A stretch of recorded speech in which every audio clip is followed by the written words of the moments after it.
శ్రీ గురుభ్యో నమః. హరి ఓం. దంతాంచలేన ధరణీతలమున్నమయ్య పాతాళకేళిషు ధృతాదివరాహలీలం ఉల్లాఘనోత్ఫణ ఫణాధర గీయమాన క్రీడావదాన మిభరాజముఖం నమామః. అమరీ కబరీ భార భ్రమరీ ముఖరీకృతం దూరీకరోతు దురితం గౌరీ చరణ పంకజం. ఇందీవరదళశ్యామం ఇందిరానందకందళం వందారుజన మందారం వందేహం యదునందనం. వాగర్ధావివ సంపృక్తౌ వాగర్ధ ప్రతిపత్తయే జగతః పితరౌ వందే పార్వతీ పరమేశ్వరౌ. ఆపదామపహర్తారం దాతారం సర్వసంపదాం లోకాభిరామం శ్రీరామం భూయో భూయో నమామ్యహం. బుద్ధిర్బలం యశోధైర్యం నిర్భయత్వమరోగత అజాడ్యం వాక్పటుత్వం చ హనుమస్మరణాల్లభేత్. శ్రీ గురుభ్యో నమః. కబంధుడు తన యొక్క ఆ కబంధ రూపం తనకి ప్రాప్తించిన విధానాన్ని చెప్తున్నాడు. అది ముందుది వెనక, వెనకది ముందు చెప్తున్నాడు. మొట్టమొదట ఎవరి వల్ల శాపం వచ్చింది అంటే, అసలు కబంధుడికి ఇద్దరి వల్ల శాపం వచ్చింది. ఇంద్రుడి వల్ల శాపం వచ్చింది, ఆ మహర్షి దీర్ఘప అది ఆయన స్థూల ఆయన పేరు స్థూల శిరుడు, అది స్థూల శిరాహ ఆయన పేరు. ఆయన వల్ల ఈ రూపం సంప్రాప్తం వచ్చి కూర్చుంది. ఇద్దరూ శాప విమోక్షణాన్ని రాముడి ద్వారానే సూచించారు. ఇప్పుడు చెప్తున్నాడు, పురా రామ మహాబాహో మహాబల పరాక్రమ రూపమాసీన్మమాచింత్యం త్రిషు లోకేషు విశ్రుతం యథా సోమస్య శక్రస్య సూర్యస్య చ యథా వపుః.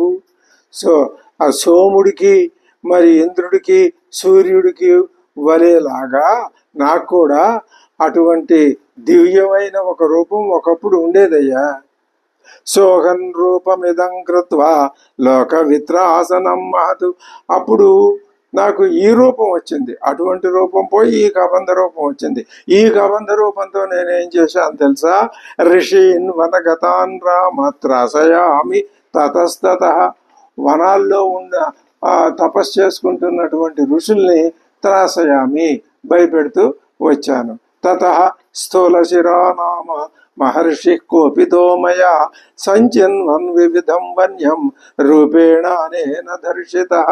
ఆయన ఏదో అడవుల్లో తనకు కావలసినటువంటి పదార్థాలను పోగు చేసుకుంటుంటే నేను ఈ కబంధ రూపం చూపించి ఆయన్ని దర్శింపజేసేసరికి ఆయన కోపం వచ్చి తేనాహముక్త ప్రేక్ష్యం ఘోర శాపాభిధాయిన ఏతదేవ నుశంసంతే రూపమస్తు విగర్హితం. ఈ కబంధ రూపంతో నేను ఆయన్ని బెదిరించేసరికి ఆయనకు కోపం వచ్చి, రేపై నీకు ఈ కబంధ రూపమే శాశ్వతంగా ఉండిపోవుగాక అని ఒక శాపం పడేశాడు. సహ మయా యాచిత క్రుద్ధ శాపశాంతో భవేదితి. మరి అందరి విషయంలో జరిగినట్టే ఈ కబంధుడి విషయంలో కూడా జరిగింది. అహంకారంతో ముందు ఒక మునిని భయపెట్టడం, ఆ ముని శపించటం, దానికి ఈతడు నివారణోపాయాన్ని చెప్పమంటే ఆయన చెప్పటం. అన్ని కథల్లోనూ ఇంతే, శాపం అనేది ఇంతే. దీనికి మనం ఈ శాపాన్ని వివరించి అర్థం తెలుసుకుంటే అది ఎలాంటిదో ఇంతకు ముందు మనం గ్రహించాం.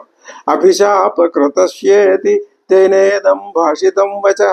అప్పుడు ఆయన అన్నాడు, యదా నేను శాప విమోచనం అడిగితే ఆ స్థూలశిరుడు చెప్తున్నాడు, యదా చిత్వా భుజౌ రామ త్వాం దహే ద్విజనే వనే. నిర్జనారణ్యంలో శ్రీరామచంద్రుడు నీ భుజాలు ఖండించి నిన్ను ఎప్పుడైతే దాన్ని శరీరాన్ని దహనం చేస్తాడో తదా త్వం ప్రాప్స్యసే రూపం స్వమేవ విపులం శుభం. నీ స్వకీయమైన ఆ శుభ రూపాన్ని అప్పుడు పొందుతావయ్యా, అప్పటిదాకా ఇంతే నీ కర్మ అన్నాడు ఆ స్థూలశిరుడు. శ్రియా విరాజితం పుత్రం ధనోస్త్వం విద్ధి లక్ష్మణ. ఆ రాముడితో చెప్తూ లక్ష్మణుడితో కూడా అంటున్నాడు, అయ్యా లక్ష్మణ విను, నేను ఈ రూపం రావటానికి, కబంధ రూపం రావటానికి పూర్వం శ్రియా విరాజితం సుందరమైన రూపం కలవాడిని. ఇంద్రకోపాదితం రూపం ప్రాప్తమేవం రణాజిరే. యుద్ధంలో నాకు ఈ రూపం వచ్చేసి పడిపోయింది. ఈ రూపం రావడానికి ముందు అందరిలాగా నేను చెప్పాడు కదా, సూర్యుడు సోముడు లాగా నేను కూడా గొప్ప అందమైనటువంటి స్వరూపం కలవాడినే. అందమైన స్వరూపం అది కొంచెం మామూలుగా సాధారణంగా కానీ అన్ని చోట్ల అని చెప్పడానికి వీల్లేదు. సహజంగా ఏం చెప్పుకుంటాము అంటే అందమైన స్వరూపం అంటే దుర్బుద్ధులు ఉండవు, సద్బుద్ధులే ఉంటాయి అని. అది నిజం కావచ్చు, ఒక్కొక్కసారి కాకపోవచ్చు, అది వేరే సంగతి. ఇదే ఖచ్చితంగా అని మనం చెప్పనక్కర్లేదు కూడా. అటువంటి సుందర రూపం ఉండగా అహం హి తపసోగ్రేణ పితామహమతోషయం. బ్రహ్మదేవుని గురించి నేను తపస్సు చేశా. దీర్ఘమాయుస్సమే ప్రాదాత్. ఆ బ్రహ్మదేవుడు నా తపస్సుకు మెచ్చుకొని దీర్ఘాయువు కమ్మని నాకు ఒక వరం ఇచ్చేశాడు. మాం విభ్రమో అస్పృశతు. ఇక అప్పటి నుంచి నాకు విభ్రమం పట్టుకుంది, గర్వం కలిగింది. దీర్ఘమాయుర్మయా ప్రాప్తం కిం మే శక్ర కరిష్యతి. నాకు దీర్ఘాయువు, నేనేం చేసినా నా ఆయువు పోదు, బ్రహ్మదేవుడు ఇచ్చిన వరం కదా. కిం మే శక్ర కరిష్యతి. ఈ ఇంద్రుడు నన్ను ఏం చేస్తాడు? ఇంద్రుడితో వైరం, అకారణ వైరం. ఎందుకని? ఇంద్రుడు అందంగా ఉంటాడు, తాను అందంగా ఉన్నాడు. ఈ అందంలో నాకంటే గొప్పవాడా ఇంద్రుడు అని ఆ సౌందర్యం వల్ల వచ్చిన మత్త చిత్తం, అది మదగర్వం. సౌందర్యం ఉన్నా కూడా అంతే, దాన్ని సక్రమంగా స్వీకరించాలి. ఇత్యేవం బుద్ధిమాస్తాయ రణే శక్రమదర్శయం. నేను యుద్ధంలో ఇంద్రుడితోటే తలపడ్డాను.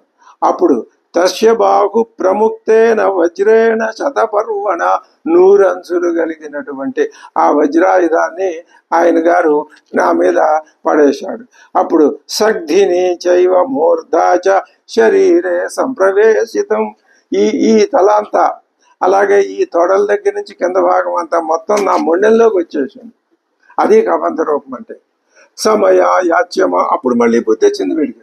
ఇది మొదటిసారి బుద్ధి రావటం, ఇందాక చెప్పింది రెండవసారి. సమయ యాచ్యమాన సన్ నానయద్యమస. నన్ను ఇలాంటి రూపంతో ఉంచొద్దు, నన్ను చంపేయి అని అడిగాను నేను ఇంద్రుడిని. అబ్బాయి నేను చంపడానికి వీలేదు, బ్రహ్మదేవుడు నీకు దీర్ఘాయువు ఇచ్చాడు, నువ్వు ఇలా పడి ఉండాల్సిందే అన్నాడు ఆ ఇంద్రుడు. పితామహ వచ సత్యం తదస్వితి మామబ్రవీత్. అనాహార కథం చక్రో భగ్న శక్తి చిరోముఖ. చేతులు, తల, కాళ్ళు అన్ని మొండెల్లోకి వచ్చేస్తే నాకు ఆహారం ఎలా వస్తుంది అని వజ్రేణ అభిగత కాలం సుదీర్ఘమపి వజ్రేణ అభిగతో అపి. వజ్ర దెబ్బ తిన్నా కూడా దీర్ఘకాలం నేను ఆహారం లేకుండా ఎలా జీవించాలి అనే ఒక చిక్కు సమస్య నేను ఆ ఇంద్రుడికి తెచ్చి పెట్టేసరికి పాపం ఆయన ఏం చేశాడు? ఏవ ముక్తస్తు మే శక్రో బాహు యోజనమాయతో. ఒక దీర్ఘయోజనం కలిగినటువంటి బాహువుల్ని నాకు ప్రసాదించాడు. ప్రాదాత్ ఆస్యంచమే కుక్షౌ తీక్ష్ణ దంష్ట్రమకల్పయతు. ఆస్యమేమో కుక్షిలో పెట్టాడు, దాంట్లో తీవ్రమైన దంష్ట్రలు, కోరలు కూడా పెట్టాడు. సోహం భుజాభ్యాం దీర్ఘాభ్యాం. పొడవైన చేతులతో సంకృష్య అస్మిన్ వనేచరాన్ సింహ ద్వీప మృగ వ్యాఘ్రాన్ భక్షయామి సమంతత. ఈ పొడవైన బాహువులు ఉన్నాయి కదా, ఎంత దూరంలో ఉన్నా సరే చేయి చాచడం, దాన్ని పట్టుకొచ్చేయటం, తినేయటం. ఇది నాకు బాగానే అనుకూలంగానే ఉన్నది. నతుమా సతుమాబ్రవీదింద్రో యదా రామ సలక్ష్మణ చేస్యతే సమరే బాహు తదా స్వర్గం గమిష్యసి. నువ్వు అప్పుడు స్వర్గానికి వస్తావు. ఎప్పుడు? నీ దీర్ఘ బాహువులు కదా, నీకు అది కదా గర్వం. నీ దీర్ఘ బాహువులు ఎప్పుడైతే రామ లక్ష్మణులిద్దరూ ఖండించి పడేస్తారో అప్పుడు నువ్వు మళ్ళీ నీ పాత రూపాన్ని ధరించి స్వర్గానికి వస్తావు.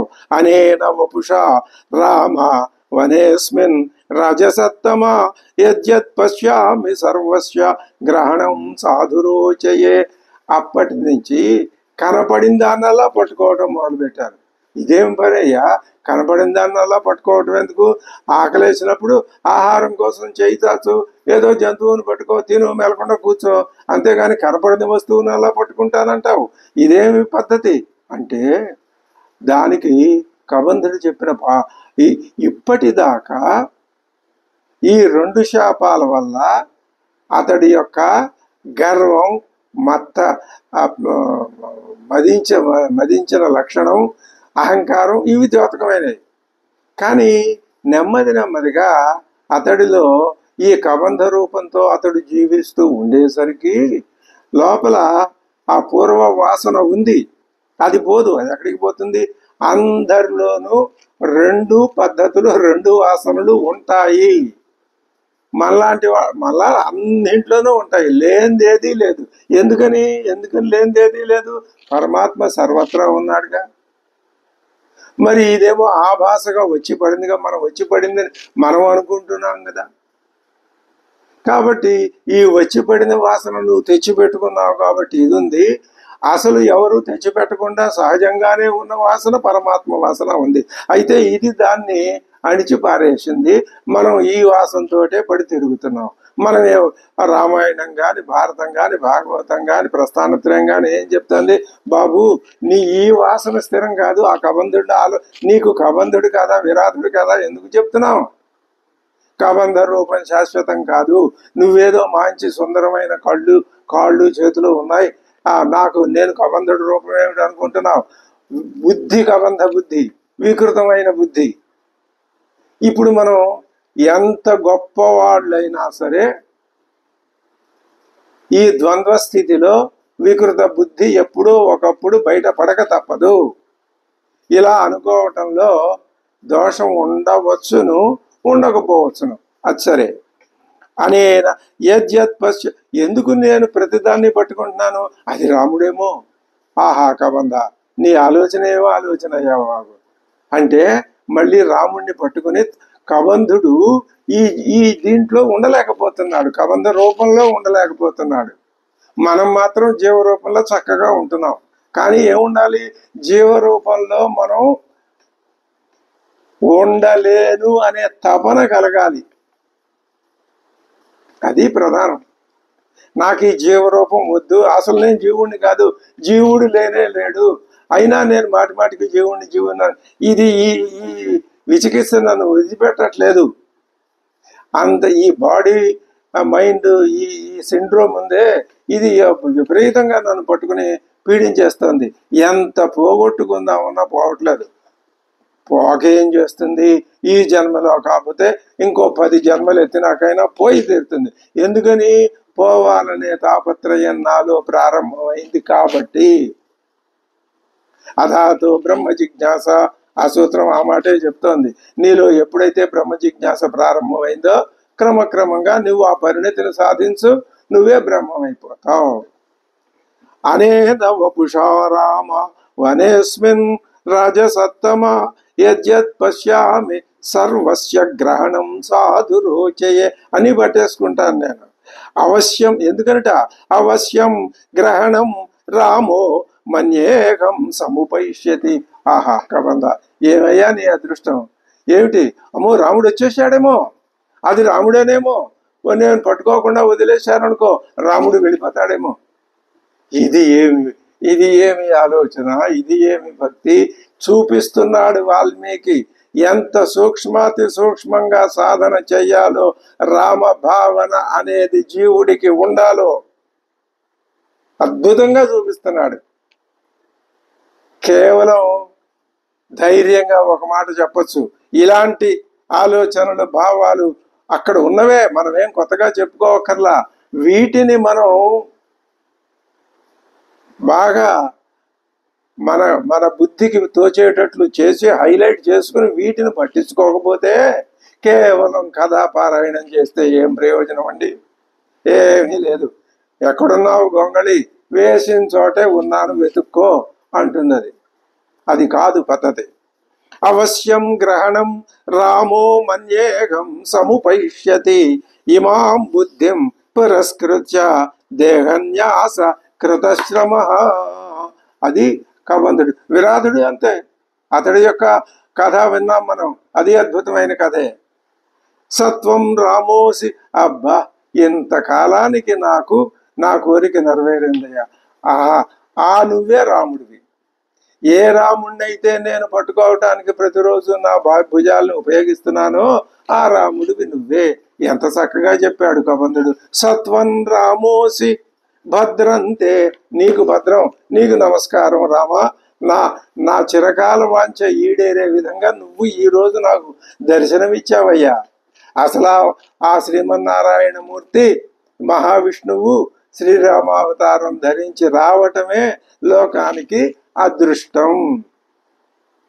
అదిగో కబంధుడు ఆ అదృష్టాన్ని మనకి స్పష్టంగా చూపిస్తున్నాడు కళ్ళ ఎదురకుండా. నాహమన్యేన రాఘవ శక్యో హంతుం యథాతత్వం ఏవ ముక్తం మహర్షిణ.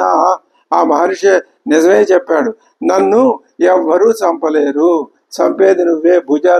భుజాలని ఖండించి పడేస్తే ఆ భుజాలు నువ్వు ఇప్పుడు ఖండించావుగా, నువ్వు తప్ప ఎవరూ చంపలేరు. రాముడు తప్ప తనని ఎవరూ చంపలేరనే విషయాన్ని ఎంత ఆనందంగా గ్రహించాడు ఆ కబంధుడు. అది గొప్పతనం. అహం హి మతిసాచివ్యం కరిష్యామి నరర్షభ. కబంధుడి కథ వల్ల 2 ప్రయోజనాలు, రెండేమి ఆలోచించుకుంటే ఎన్నో ప్రయోజనాలు. పోనీ 2 ఏమిటది? జీవుడికి మోక్షం, రెండవది రాముడు చేయవలసిన పనిని సూచించటం, రాముడికి ఇక ముందు దారి చూపించటం. అది ఎలా చూపిస్తున్నాడు? అహం హి మతి సాచివ్యం కరిష్యామి, నా మతితో నీకు సాచివ్యాన్ని, మంత్రిత్వాన్ని, ఆలోచనని చెప్తాను. ఏమిటది?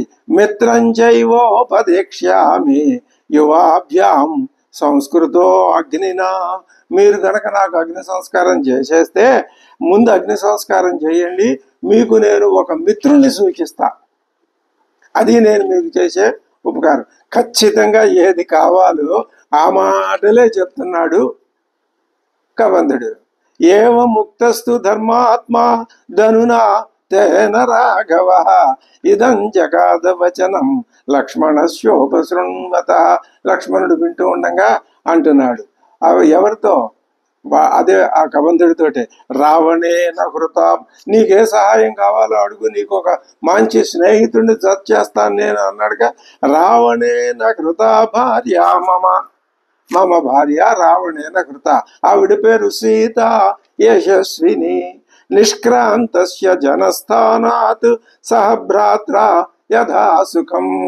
మేము జనస్థానం నుంచి బయటికి వెళ్ళాము, అప్పుడు నా భార్యని ఆ రావణాసురుడు హరించాడు.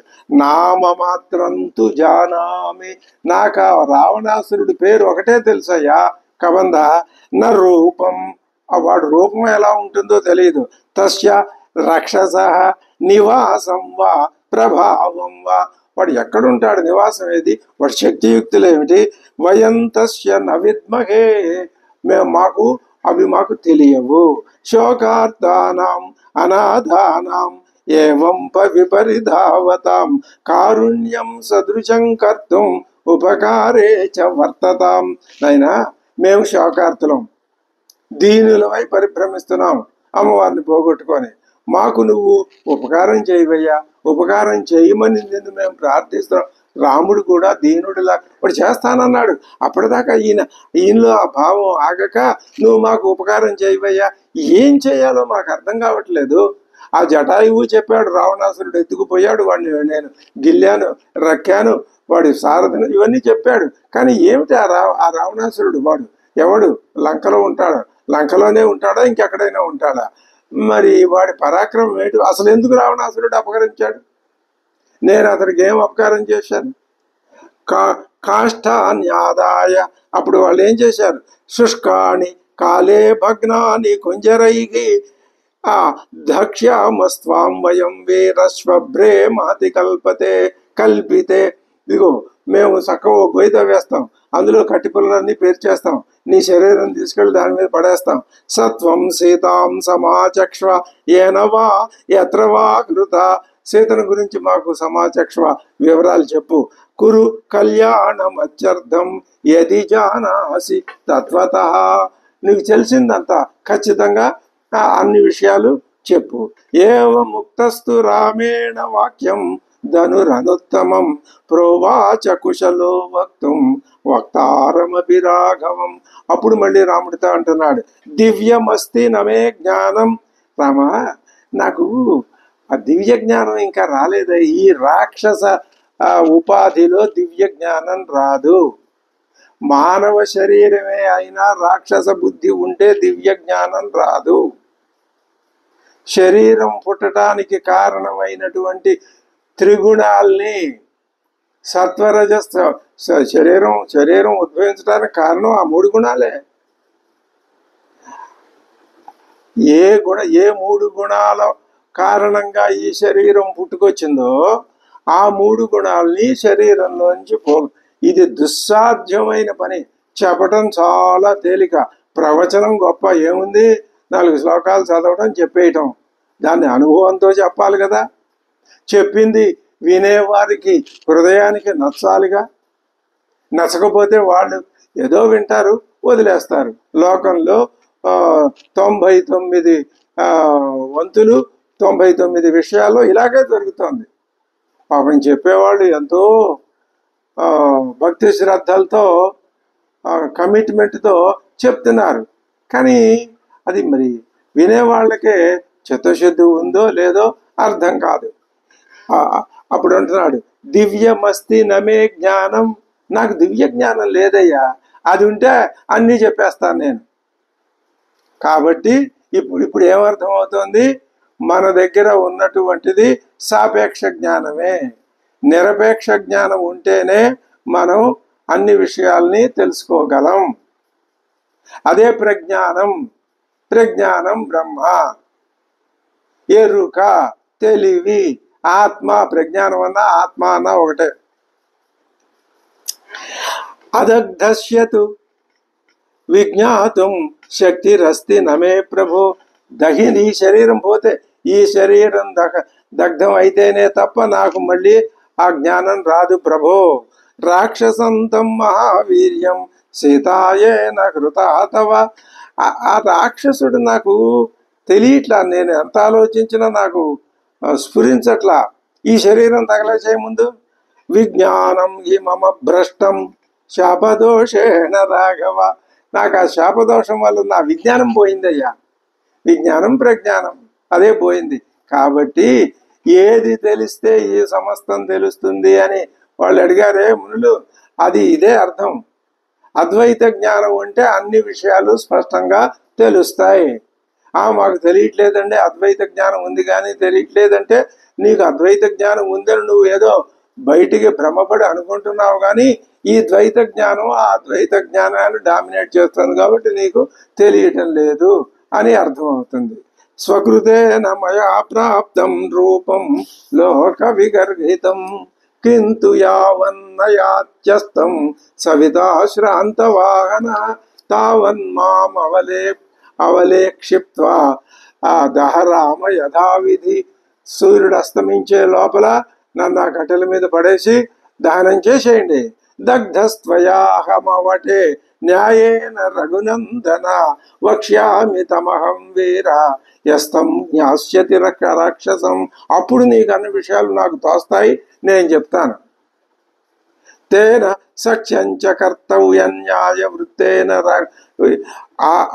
ఆ విజ్ఞానం లేకపోయినా నువ్వు మాత్రం ఇలా నువ్వు ఒక్కడవే సాధించటం కాదు, నువ్వు ఒక మిత్రుణ్ణి పట్టుకోవాలి. మైత్రి బంధం ఇక్కడ నీకు ఏర్పడాలి. ఆ విషయం ఎవరు మిత్రుడో ఎటువంటి మిత్రుడు అవుతాడో నీకు నేను చెప్తానయ్యా. కల్పయిష్యతి తే ప్రేత సాహాయ్యం లఘు విక్రమ సాహాయ్యం అలఘు విక్రమ సహి నహి తస్యాస్త్య విజ్ఞాతం త్రిషు లోకేషు. నేను చెప్పబోయేటట్టు ఇంకా చెప్తాను, నేను నీకు ఆ పేరు చెప్తాను. ఈ శరీరం పోయి నా పూర్వ శరీరం వచ్చినప్పుడు ఆ పేరు చెప్తాను నీకు, ఆయన వివరాలు కూడా చేస్తా. ఇప్పుడు సరిగ్గా గుర్తు రావట్లా, అలికేసినట్టు మసకగా కనపడుతోంది.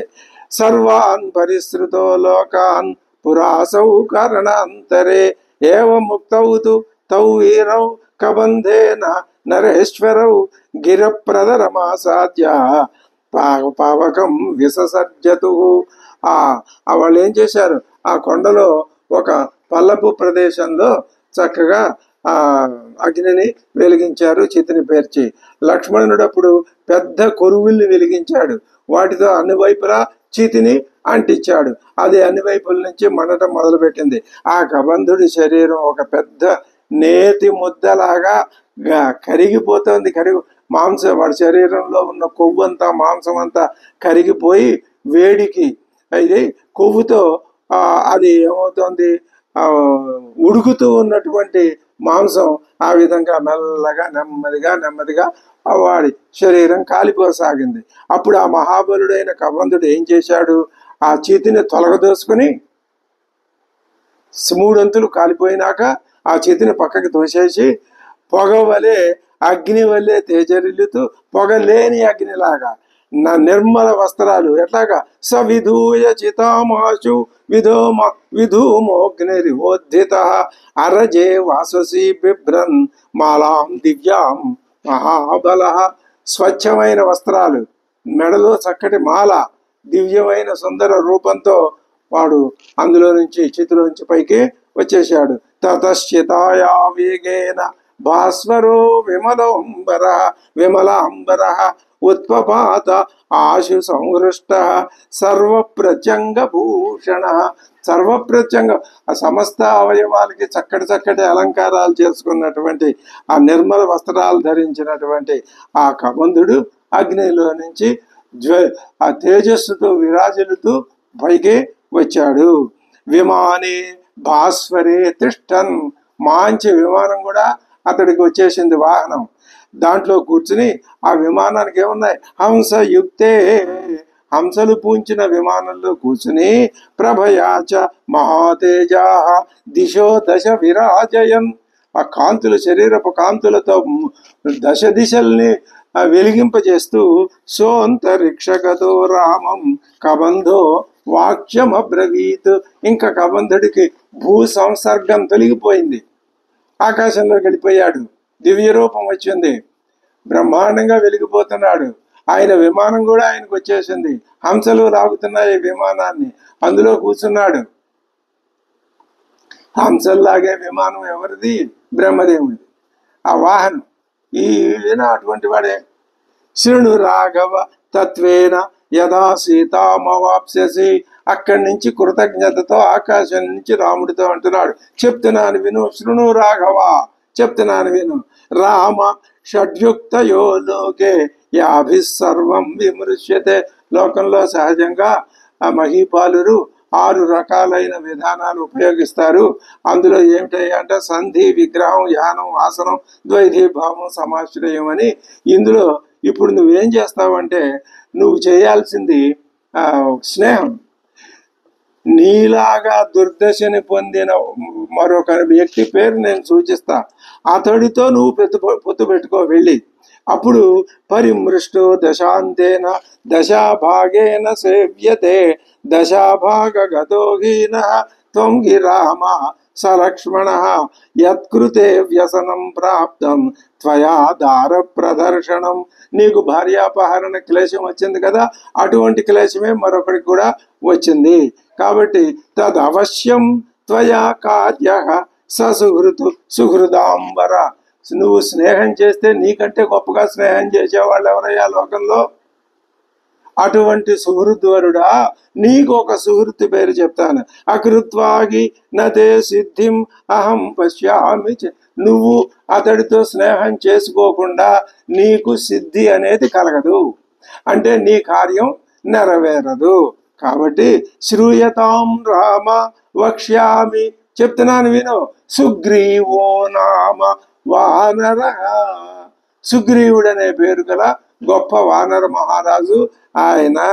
భ్రాత్ర నిరస్త. నువ్వు ఆ విధి చేత నిరస్తుడివి, ఆయన అన్నగారి చేత నిరస్త క్రిద్ధేన వాలినా శక్రసూనునా, ఇంద్రకుమారుడైన వాలి ఇంద్ర ఆ వర సంజాతుడైన వాలి అన్న చేత ఇతడు తిరస్కరింపబడ్డాడు.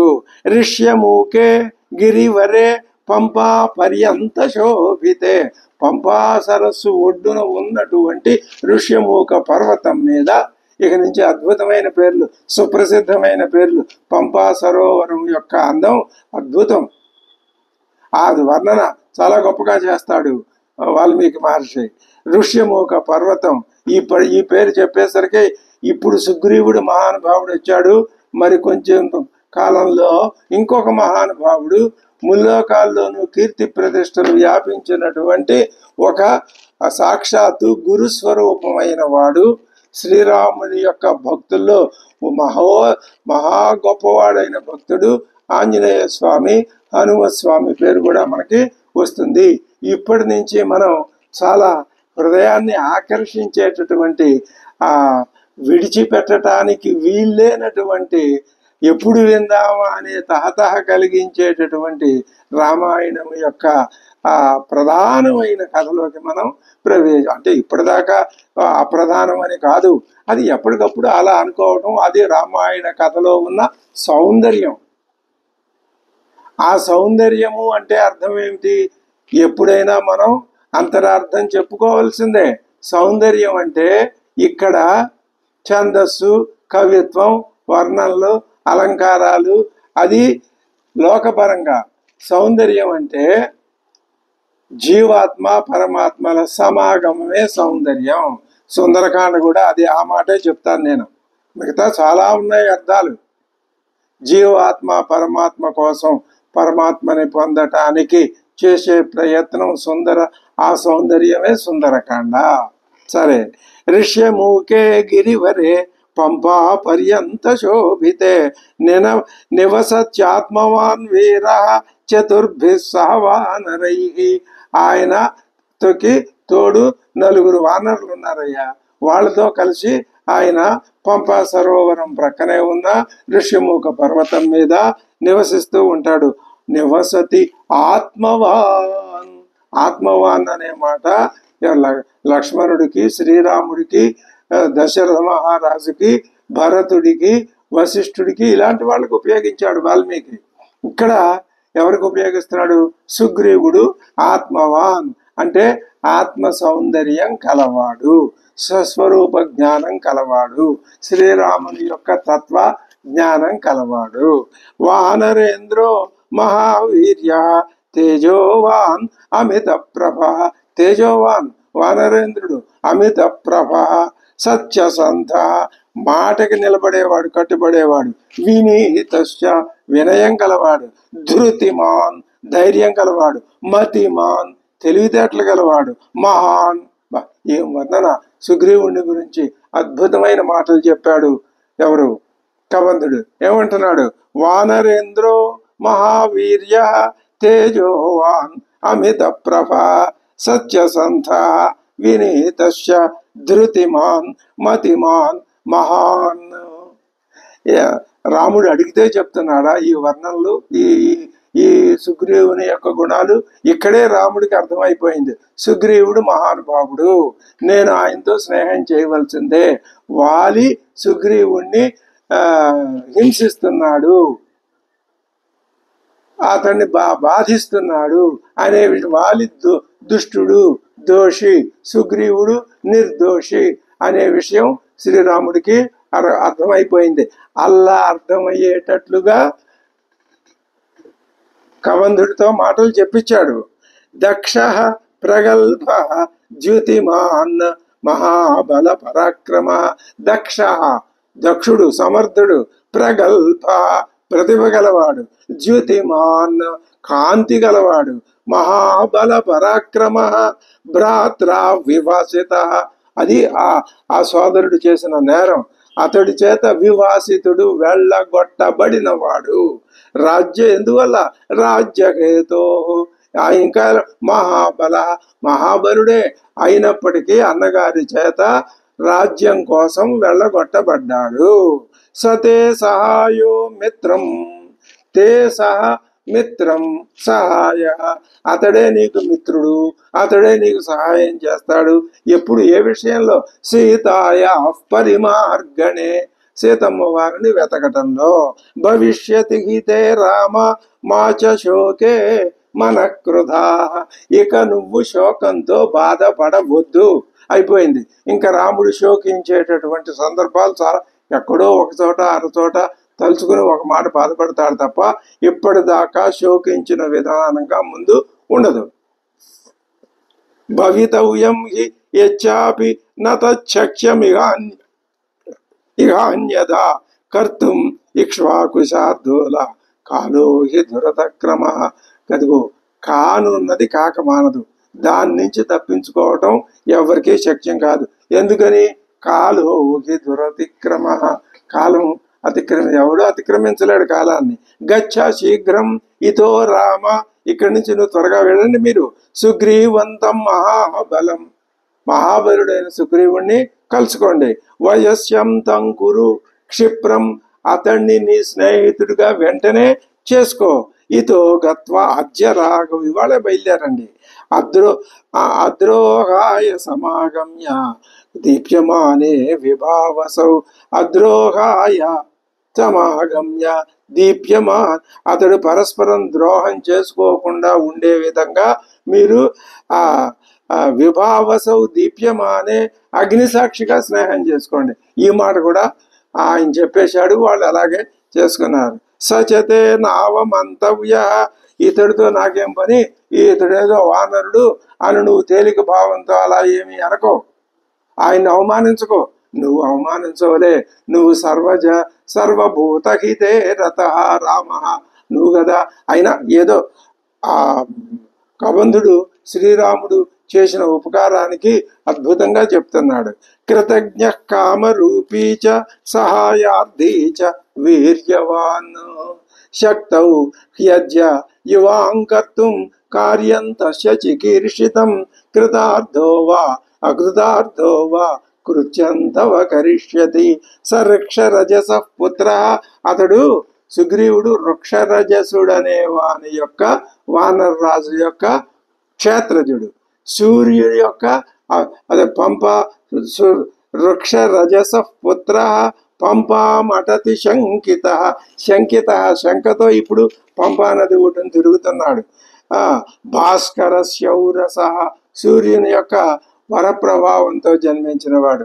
పుత్రో ఔరస పుత్ర వాలిన కృత కిల్బిష, వాలి చేత ఘోరమైనటువంటి అపకారం చెయ్యబడి రాజ్యం నుంచి వెళ్ళగొట్టబడి భార్యని ఆయనకే పోగొట్టుకుని ఆయన చేత భార్య అపహరింపబడితే ఇన్ని రకాల బాధలు పడుతూ పంపానది ఒడ్డున ఋషిముఖ పర్వతం మీద తనకి మరొక 4 వానర నాయకులు సహాయకులుగా ఆయన అక్కడ ఉన్నాడు.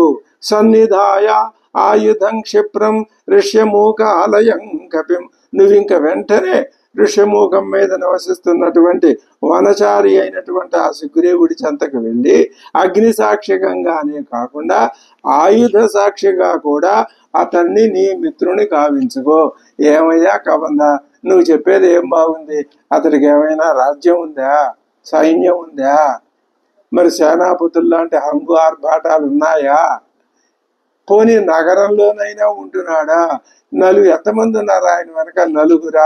ఆయన నాకు ఏం సహాయం చేస్తాడు సీతను వెతకడంలో అని అనుమానం ఎవ్వరికైనా వస్తుంది.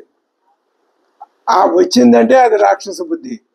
అది రాకుండా ఉండేటట్లు చెప్తున్నాడు కబంధుడు. శ్రీరాముడికి ఆ ఆలోచన రాలేదు. ఇది దైవత్వ బుద్ధి. స్పష్టంగా దివ్య బుద్ధికి రాక్షస బుద్ధికి తేడా తెలుస్తోంది కదా. మరి అటువంటి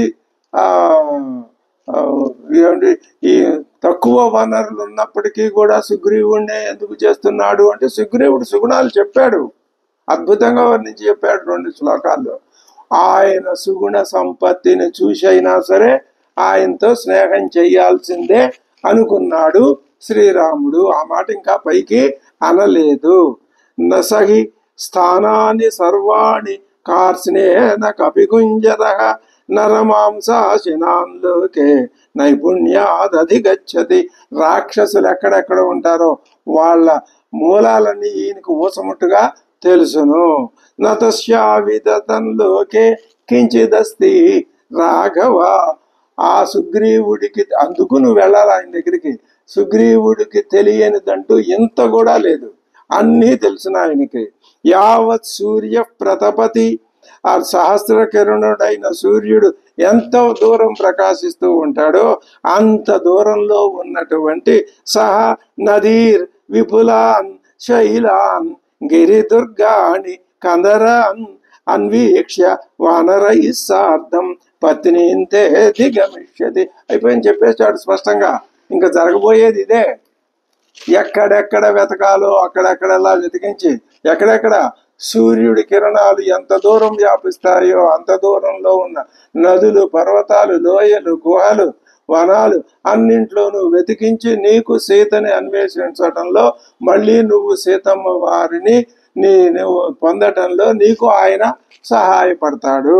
యావత్ సూర్య ప్రతపతి సహస్రాంశురరిందమా సనదీర్ విపులాన్ శైలాన్ గిరిదుర్గాని కందరాన్ అన్వీక్ష్య వానరై సార్థం పత్నీంతే దిగమిష్యతి. వానరాంశ మహాకాయాన్ ప్రేషయిష్యతి రాఘవ. గొప్ప గొప్ప బలశారులైనటువంటి వానరుల్ని పంపిస్తాడు. నలుగురే ఉన్నారన్నావు, ఎక్కడి నుంచి పంపిస్తాడే? నీ కథంతా ఎందుకు? ఆ తర్వాత జరిగే కథంతా నీకు చెప్పను నేను. నువ్వు నడిపించుకో, నువ్వు చేసుకో. ఆయన సుగ్రీవుడు మహాబలుడైన వానరుల్ని నీకు తోడుగా ఎలా పంపుతాడో సీతమ్మ వారిని వెతకడానికి, ఆ విధంగా నువ్వు చేసుకోవయ్యా. నువ్వు మహాధీశాలివి, నీకు నేను చెప్పాలా? జరగబోయే కథ రేఖామాత్రంగా చెప్తున్నా, అది విను చాలు నువ్వు. దిశో విచేతుం తాం సీతాం త్వద్వియోగేన శోచ. ఆ మాట కూడా చెప్తున్నాడు. ఏం కబంధుడివయ్యా, నీ వియోగం చేత దుఃఖిస్తూ ఉన్నటువంటి సీతమ్మ వారిని మళ్ళీ నువ్వు వెతికి తెలుసుకోవటం కోసం ఆమెను వెతకటానికి మహాకాయ వానరాన్ బగూన్ ప్రేషయిష్యతి, పంపిస్తాడు. సజ్ఞాస్యతి వరారోగాం నిర్మలాం. ఆమె కూడా చెప్పేస్తున్నా. రావణాలయంలో నిర్మలురాలైనటువంటి పరమ పవిత్రురాలైన అమ్మవారిని ఆయన వెతికి నీకు చెప్పగలడు. ఆ తర్వాత మళ్ళీ ఆమెను తిరిగి తెచ్చుకోవటానికి ఏం చేయాలో నువ్వు చెయ్యి. ఎంత అద్భుతమైన స్నేహితుణ్ణి, సహాయం చేసే వ్యక్తిని, మరి స్నేహపాత్రుణ్ణి, మహానుభావుణ్ణి, సుగుణశాలిని పరిచయం చేసి చెప్తున్నాడో కబంధుడు. అది మనకి తెలుస్తుంది. సమేరు శృంగాగ్ర గతాం అనిందితాం ప్రవిశ్య పాతాళతలేపి వాశ్రితాం ప్లవంగమానాం ప్రవరస్తవ ప్రియాం నిహత్య రక్షాంసి పునః ప్రదశ్యతి. ఆ వానరరాజు ఏం చేస్తాడు తెలుసా? నీ యొక్క ప్రియురాలైనటువంటి సీతమ్మ, ఎటువంటి సీతమ్మ? ఏ దోషాలు లేని ఆవిడ అటు అనిందితురాలైన సీతమ్మని ఎక్కడ మేరు శృంగ అగ్రగతామపి, మేరు పర్వతం మీద ఉన్నా సరే వెతికి పట్టుకొని నీకు చెప్పటంలో, ఆమె చిరునామా ఫలానా చోట ఉంది అని నీకు చెప్పటంలో ఆయన చాలా బ్రహ్మాండమైన పని చేస్తాడు. మేరు పర్వతం మీద ఉండని, పాతాళంలో ఉండని, ప్రవిశ్య పాతాళతలేపి వా శ్రితాం, ఆమెను ప్లవంగమానాం ప్రవర, ఎవరైనా ప్లవంగముడు వానరుల యొక్క ప్రవర శ్రేష్ఠుడు ఆ సుగ్రీవుడు, తవ ప్రియాం నిహత్య రక్షాంసి, రాక్షసుల్ని సంహరించి పునః ప్రదశ్యతి, భవిష్యత్తుని స్పష్టంగా ఆశావహంగా ఎంతో సంతోషపూర్వకంగా కనిపించేటట్లు చెప్పాడు ఆ కబంధుడు స్వామి వారితో, లక్ష్మణుడితో. చూద్దాం తర్వాత కథ ఏ విధంగా. ఇంకా ఈ అరణ్యకాండలో ఇంకొక 3 సర్గలు ఉన్నాయి. తర్వాత ఎపిసోడ్లో ఆ 3 సర్గల్ని పూర్తి చేసుకుందాం. స్వస్తి.